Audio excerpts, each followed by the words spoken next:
Are Fremantle games different at the moment? Because that first half was not like anything most of us have seen before.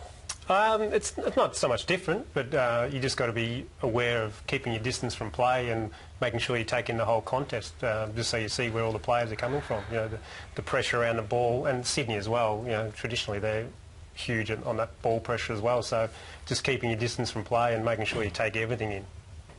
OK, to the grand final, the two teams who have made it the whole way through. The air of physicality around this, the hint of violence almost, and Campbell Brown, he sort of gave voice to the possibilities with us last night. You've got to be ruthless to win these games of footy, and there's no second prize, so you do whatever it takes. And when I say that, you know, not belting blokes behind play and that, but you know, actively looking to be physical. Putting your body on the line, coming off the line, doing things like that, which I didn't see Hawthorn do very proactively last year at all. And I'd like to see, you know, Hawthorn really step up to the plate physically, because you know, I know last year was a physical game, but I thought when the big moments were there, and it was Sydney doing all the the real aggression last year. So what are you anticipating? I think he is absolutely spot on. I think when you look at the grand final last year, the key moments of physicality were all Sydney's way. Hanbury going back with a flight, bang, gets cleaned up, gets up, plays on. Big clashes all went Sydney's way. And I think that Hawthorn came off the ground and probably looked at it and thought, did we make a statement at any stage, except for with the football or in possession with our ball use? Did we actually make a statement? And they probably think, no, we let an opportunity slip. I've got no doubt that Crowley's a great player. I think he's had a fantastic year, and he's acting inside the spirit of the game. So let's not say he's doing anything dirty, because he's not. But he won't be allowed to stroll around and negate a play this weekend. He'll be hunted down at clearances. He'll be targeted like he's never been targeted before. And you know what? If they don't do it, well, they won't win. They won't win that battle of whoever he goes to. He has to become the hunted, not the hunter this weekend. And it's up to the Hawks leadership group to drive the way. It's an interesting one, Crowley. Had a good look at him last week. The game was over in the first 15 minutes, really. So I sat and watched the midfield, they were outstanding there.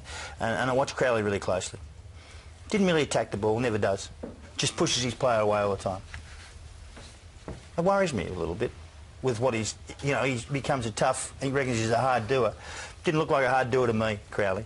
He looked like a bloke who wanted to push a 5'6" bloke around and keep him away from the ball, and that was his job. I think you've got to do more than that if you're going to be a really good player. If you want to be an All-Australian player, and he wants to be that, and he as a good tagger.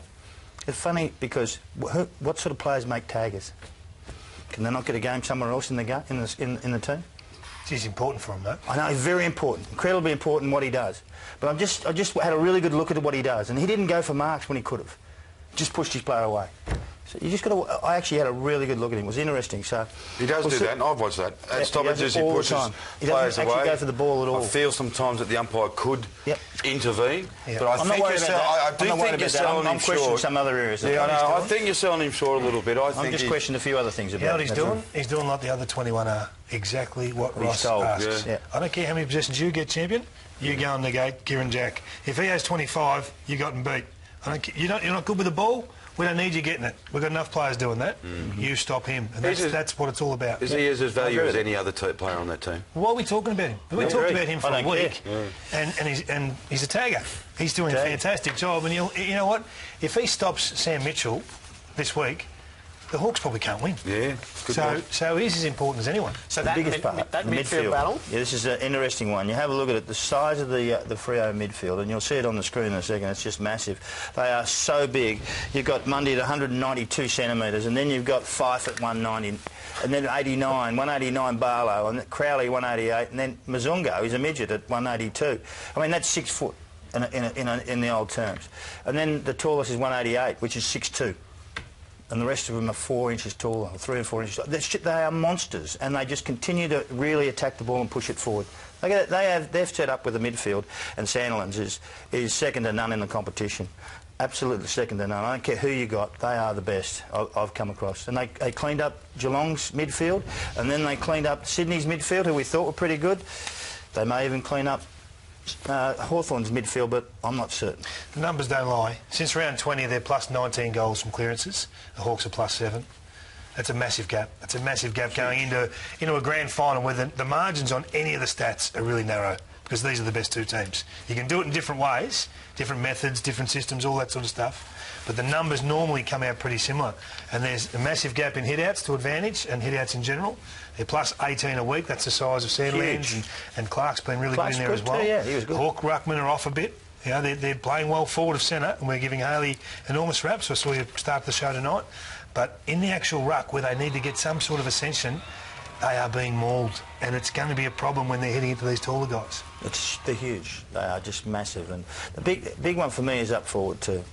I mean, Dawson, McFarlane and Johnson, who are their key backs, they're going to have some work this week with Franklin Hale and also Ruffy.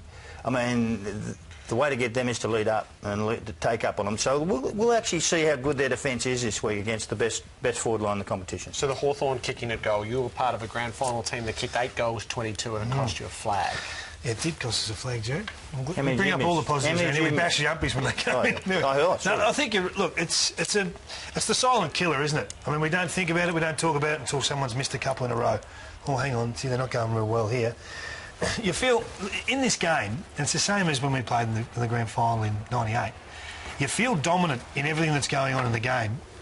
You look at the scoreboard and you feel hopeless. You feel helpless. How come we're not 5 goals up here? And then it starts to eat into your psyche. Well, we need to do more. Well, you don't really need to do any more. You just got to keep doing what you're doing. But it eats away at you. You feel like you're not functioning well, even though things are going okay. It'll be the silent killer again this week. And then it gets you mentally, It gets you, it breaks you down, it disintegrates what the team ethos is all about. And Freo did it in the first quarter. 2-8 or something like that, the first 2-9 or something in the first quarter, and they kicked away. Yeah, it should have been 10 goals.